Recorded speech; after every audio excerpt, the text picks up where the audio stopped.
দেখছেন ঝটপট সারাদিন প্রেজেন্টিং বাই এইচপি নিউজ। জমি জমা সংক্রান্ত বিবাদের জেরে খুন হলো এক ব্যক্তি। উস্তি থানার বাগাড়িয়াতে জমি সংক্রান্ত বিবাদের জেরে গুলি চলল। গুলিতে নিহত ব্যক্তি বুদ্ধদেব হালদার। উস্তি থানা শ্রীচন্দা গ্রাম পঞ্চায়েতের চকদেবী ঘোষ এলাকার বাসিন্দা তিনি। বৃহস্পতিবার রাতে বাগাড়িয়াতে দুষ্কৃতীরা বুদ্ধদেব হালদারের ওপর হামলা চালায় বলে জানা যায়। পরে তাকে উদ্ধার করে একটি বেসরকারি হাসপাতালে নিয়ে গেলে তার অবস্থার অবনতি হওয়ায় তাকে ডায়মন্ড হারবার মেডিকেল কলেজ হাসপাতালে নিয়ে আসে পরিবারের লোকজন। সেখানে চিকিৎসকেরা তাকে মৃত বলে জানায়, তবে কি কারণে খুন তা স্পষ্ট নয়। ঘটনার তদন্তে পুলিশ। কুলতলির পূর্ব গুড়গুড়িয়া বাজারে বিধ্বংসী আগুন, গোডাউন পুড়ে ভস্মীভূত কয়েক লক্ষ টাকার সামগ্রী। দক্ষিণ চব্বিশ পরগনার কুন্দলি ব্লকের পূর্ব গুড়গুড়িয়া পেটকুল চাঁদ বাজারে বিধ্বংসী আগুনে পুড়ে ছাই হয়ে যায় একটি দোকান। ওই দোকানের মালিকের নাম দীনেশ সিং। স্থানীয় সূত্রে জানা যায় দোকানে আগুন লেগেছে সেটি একটি কাঁচামালের গোডাউন, যার মধ্যে ছিল 10 থেকে 15 লক্ষ টাকার মাল। পাশে একটি মুরগির পোল্ট্রি। কিভাবে কোথা থেকে আগুন লাগলো এখনো পর্যন্ত বোঝা যায়নি। স্থানীয় মানুষেরা আগুন খানিকটা নিয়ন্ত্রণে আনার চেষ্টা করে। বারুইপুরে ব্যবসায়িককে অস্ত্রের কোপ। 12 ঘন্টা কেটে গেলেও এখনো অধরা দুষ্কৃতীরা। বৃহস্পতিবার বিকেলে ঘটনাটি ঘটেছে বারুইপুর থানার অন্তর্গত বিশালক্ষীতলা এলাকায়। ওই এলাকায় নিজের বাড়িতেই একটি আসবাবপত্রের দোকান রয়েছে জাকির হোসেন মোল্লা নামে এক ব্যক্তি। অভিযোগ, এদিন বাইকে করে 4 জন এসে ক্রেতা সেজে দোকানে ঢোকেন।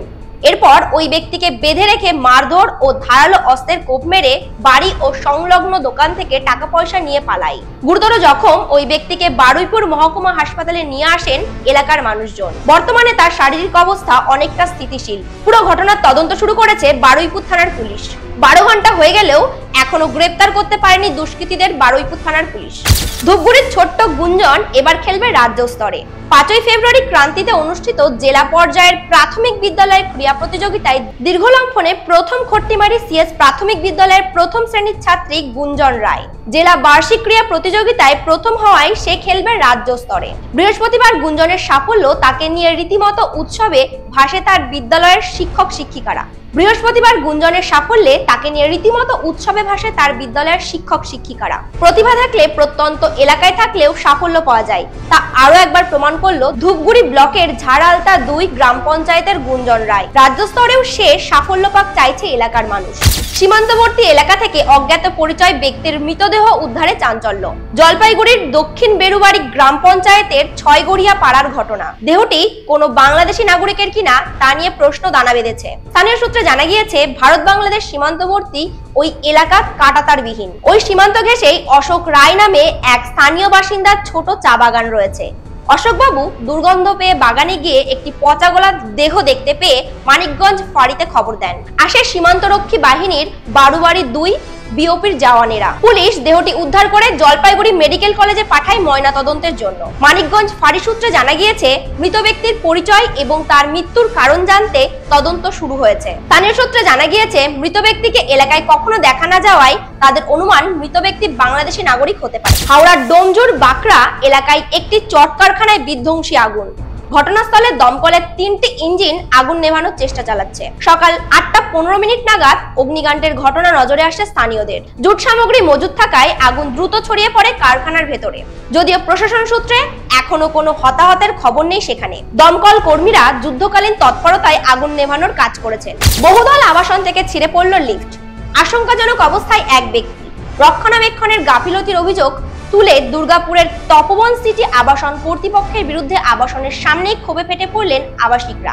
গুরুতর আহত অবস্থায় এক ব্যক্তিকে বিধাননগরে একটি বেসরকারি হাসপাতালে ভর্তি করা হয়। দুর্গাপুরের তপবন সিটি 58 নম্বর টাওয়ারের 5 তলা থেকে নিচে নামার জন্য লিফটে চেপেছিলেন ওই ব্যক্তি। লিফটে চাপা মাত্রই একেবারে নিচে ছিঁড়ে পড়ে যান লিফটটি। গুরুতর আহত হন ওই ব্যক্তি। দেখতে পেয়ে নিরাপত্তা রক্ষী ও আবাসিকরা লিফটের দরজা ভেঙে ভেতরে ঢুকে ওই ব্যক্তিকে উদ্ধার করে বিধাননগর একটি বেসরকারি হাসপাতালে নিয়ে যায়। মামার বাড়ি ঘুরতে এসে বাড়ির ছাদ থেকে পড়ে গেল 2 বছরের এক শিশু।